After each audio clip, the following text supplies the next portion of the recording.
Most people never allow themselves to create things they really want unless lots of others have already created it and it looks really easy. In other words, don't let your belief about it be based upon how many others are doing it. Let your belief about it be based upon how much airtime you give it and how familiar you become with it and how easy it is for you to think the thought because you've got enough momentum going about that thought. You could pick the wildest things and practice the thought until they feel normal, and it will manifest in your life, and other people go, whoa, how did you do that? No one's ever done that. And you say, what's that got to do with anything? What I create doesn't have to do with anything. I'm not regurgitating. I'm creating. I am a creator. I am a perceiver of the new. I'm taking thought and experience beyond that which it has ever been before. I'm determined to be in the middle of a relationship with someone who I adore and not trample her toes of freedom, to allow her to be and do and have everything that she wants while I enhance her experience by the clarity of mind. That's what I'm planning on doing. I'm going to have a unique relationship. My relationship's not going to be based upon the bondage that I need to apply to you. You know, if you do that, I feel insecure, so please don't do any of that. In fact, I've been searching the whole world for someone who would behave just in the way I need them to behave so that I can feel good. And I think you're it. You're close to it, but you've got to work really hard to please me. Just running, screaming into the woods. I wasn't born to please you. I innately know that I must be pleased. I must be pleased, you see. So how do you teach someone else to be pleased? By you being pleased. Not by changing conditions that bring pleasure, by finding pleasure that bring conditions.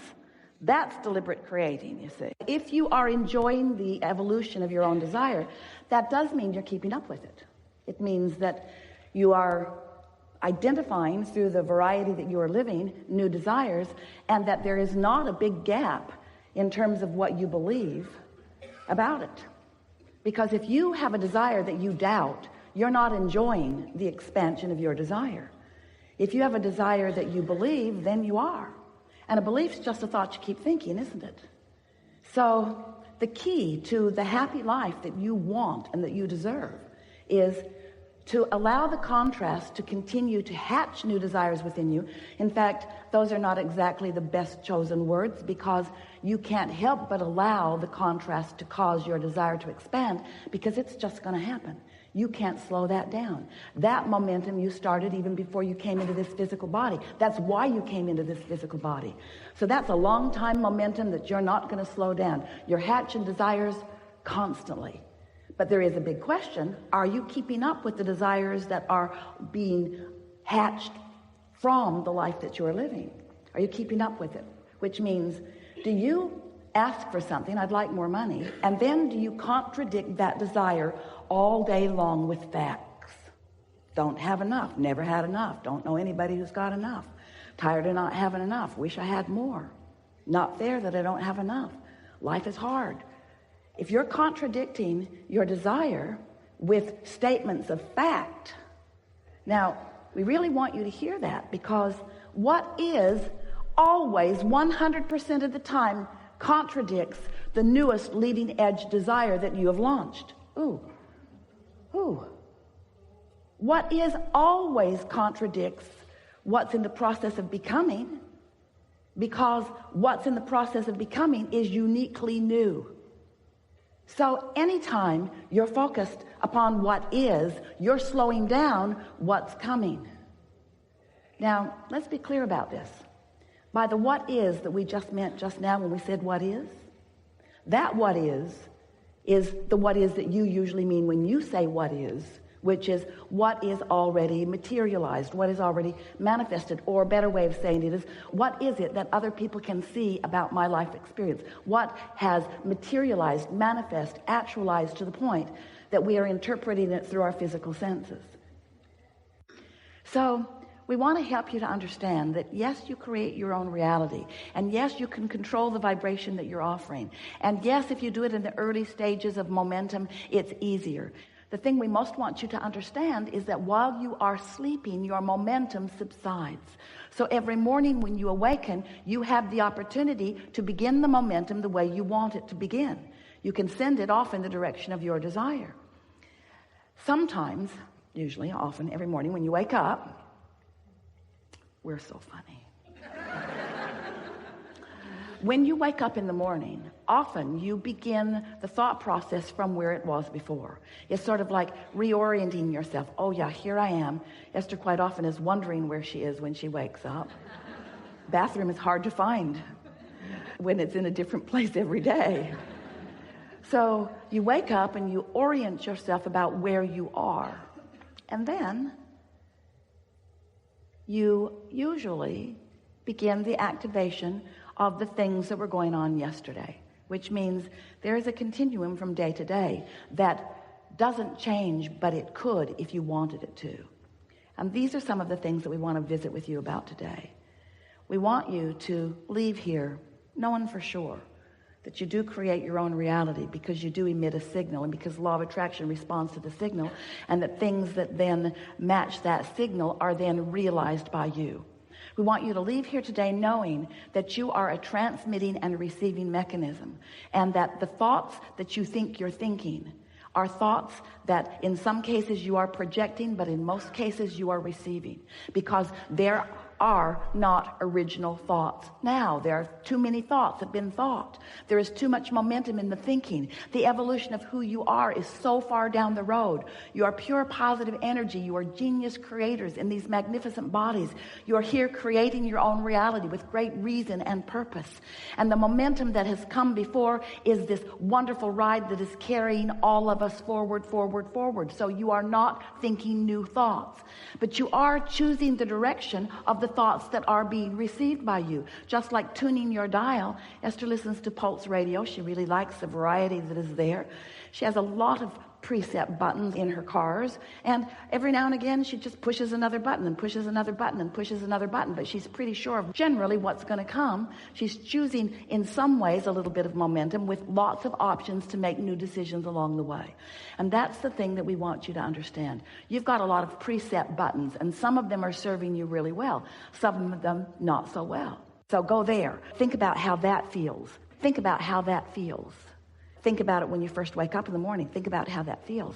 Get some momentum going on that for 2 or 3 or 4 or 5 or 6 or 7 or 8 or 30 days. Get some momentum going about that. And then watch the way you begin realizing entirely different scenarios, because your point of attraction shifted, and so therefore what you attracted shifted.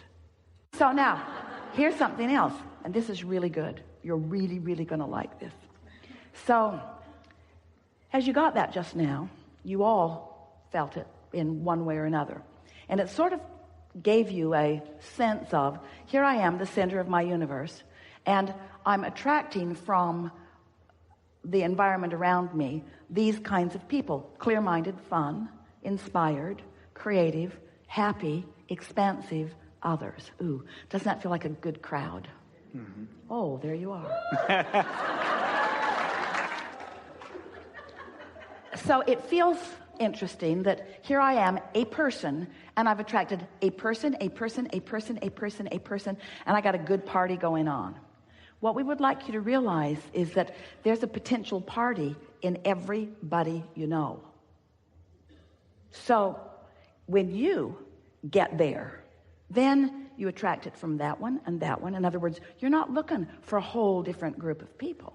You're not reaching into the universe and selectively sifting through people to bring different people to you. You are tuning yourself to the attraction of the best of all of them. And we want you to give yourself credit for who you've already assembled, because you haven't been making mistakes. Nothing's going wrong.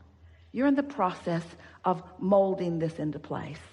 And there is so much positive momentum in every single relationship you have that with a little tuning, you can tune it into something that will be really delightful for both of you, you see. But the key is, you got to stop asking them to make the changes. You got to make them. You got to find the emotional change in yourself. And some of them, they will come with you. They'll come with you. Some of them will bounce off and go somewhere else because it's just too big of a gap. But most of the people you know will come with you. Most will, because you've already vetted them. They came to you. You've been a positive attractor for a long time. Every one of you has been a positive attractor for a long time. You're just freaking out in the specifics of it. Do you see what we're getting at? Yeah. You're freaking out in the manifestational phases of it because you have a misunderstanding of how this works. So you've been attracting all of these wonderful people around you, and then you say, oh, these aren't the scenarios that I want. And then you get really specific about the stuff you don't want, and you put your umbrella up, and even though they're there, ready to deliver to you the love and the clarity that you want, because their inner beings are there with them, wanting to give you the part of them that you most want, you don't let it in because you are predisposed to who they are. Ooh, do you know how many opinions or attitudes you have about people around you that do not then let them give who they really are and what you really want from them to you? Because your perspective of who they are is already so cemented in terms of your vibrational practice, that even though all of them wants to give you something different, you don't let that part in. You only let the parts in that you've practiced. People will rise or lower to your expectations 100% of the time. That's how powerful you are. Esther was thinking the other day, I know I have a lot of beliefs. There are a lot of things that Jerry and I discovered together about our life, about our work, about the world. She said, I wonder if I've got beliefs that are not serving me, that I just keep carrying forward because it's the habit. And so she started then evaluating this situation through the beliefs that she held, because it's quite easy to get set in your ways, isn't it? It's quite easy to decide, well, that always means that, and that always means that. It is easier to have policies. It is easier to be set in your ways. It is easier to have decided things. But you didn't come as a regurgitator. You didn't come to accept a bunch of rules or requirements or regulations or beliefs that others have established. You didn't come just to accept them and focus upon them and prove the validity of someone else's beliefs. You are the creator of your own reality. You came to prove the validity of your beliefs. You came to allow the universe to show you, first of all, your worthiness, your deservability, your blessedness, how you are loved. First, that's what you came to remember. And next, you came to utilize this time-space reality with all of its variety, all of its contrast, all of its pieces and colors and textures, all of the deliciousness of this time-space reality. You came to use this palette of sight and sound and feel and taste. You came to experience your version of all of this as a creator, not as an observer. As a creator, not as a regurgitator. As a creator. So, well, the thing is, at the heart of every religion is a vibrational basis. But a lot of religions as they exist today have morphed in terms of the way people are translating it way past the vibrational basis. So people are actually using the word love while they've got hate in their heart. So they're talking about love all the time, but they're not loving while they're talking about it. They're feeling hate. And the reason they're feeling hate is because before they felt hate, they felt fear. Before they felt hate, they felt fear, and hate's just an improvement over the fear that they were feeling. They felt vulnerable. They felt not enough. They felt defensive. They felt guarded. They felt disadvantaged, you see. Well, the very fact that they can feel so disadvantaged speaks to the true advantage they have, doesn't it? The very fact that they can feel such fear or hate speaks to the love that is truly who they are, doesn't it? But how are you going to get there from there? Well, you just can't continue to beat the drum of what's gone wrong, and can't continue to beat the drum of what's wrong with you and you and you. You can't continue to rail against diversity when diversity is the basis of all that you are. You got to bless your differences that have caused your nowness, you see. We have enjoyed this interaction more than words can convey. It's powerful.